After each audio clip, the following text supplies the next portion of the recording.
All right, that's what my professor used to always say. Lift your sleeve, no notes. When I was in high school, I was very good at standardized testing. I would not say I was an excellent student, but I was really good at that.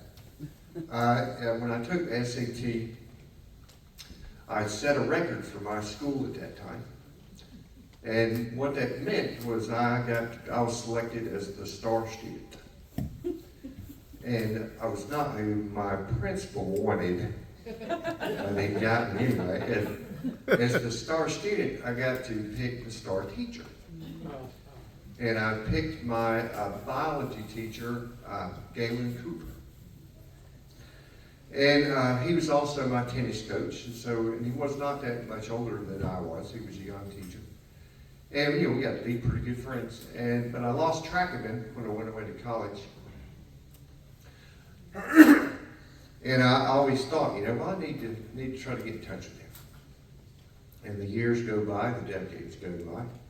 And I found out that he had been married to the older sister of one of my classmates in high school. And she sent me his phone number. And I still hesitated. I thought, well, it's going to be awkward, or, what if he doesn't even remember me after all this time? And so I didn't call him. A year or so went by.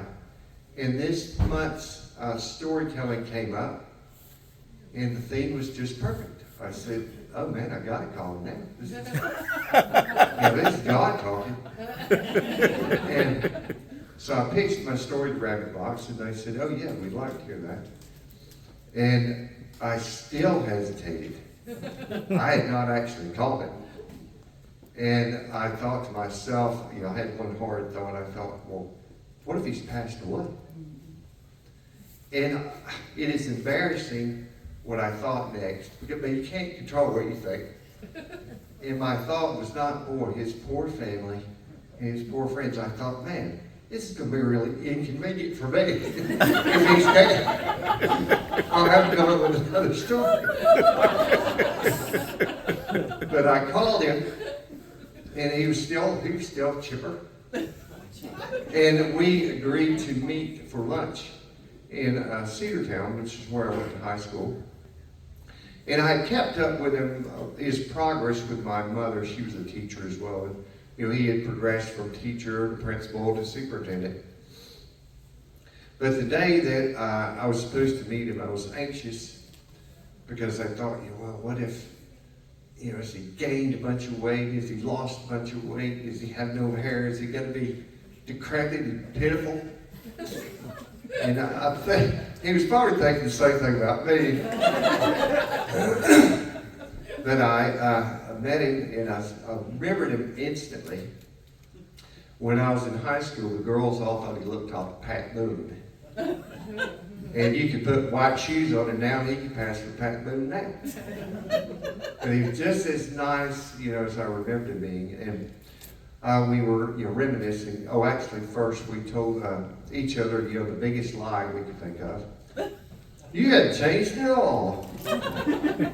You look just as good as you ever did. And, technically, both of those could be true. But they imply that you never looked that good to start with. You don't look any worse than you did. But we were reminiscing, and one thing that had stuck in my mind was, remember, he was the tennis coach, and I was a tennis player. And we had scheduled a match with the Georgia School for the Deaf, which was located close to Cedartown. And they came over there, and I was going to play doubles. My partner and I were pretty well matched against our opponents. Neither of them could hear, of course, and they couldn't speak very much. But about a third of the way through the match, it became obvious that one of those guys was a cheating liar. He would make bad calls on purpose. He would call other infractions. And it was very difficult, to argue and to call with him. But the thing that was amusing to me was his partner would not go along with this. And his partner called him a cheater, and a liar, and did a lot of different sign language that was probably unflattering.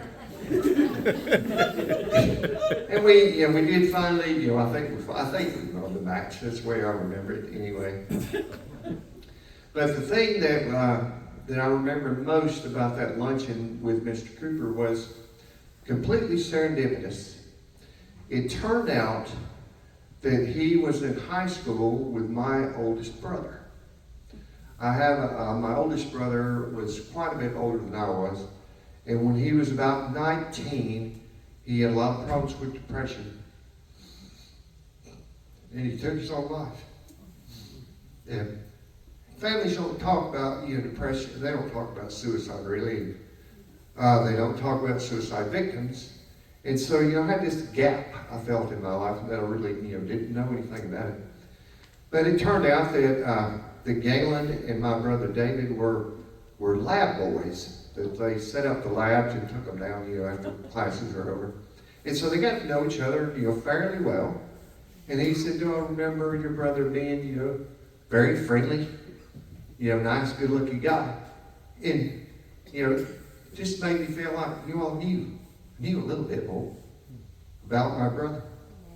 I think Galen and I are going to become good friends again. He is an avid fly fisherman, and I am an aspiring fly fisherman. So he said, he could teach me how to fly fish.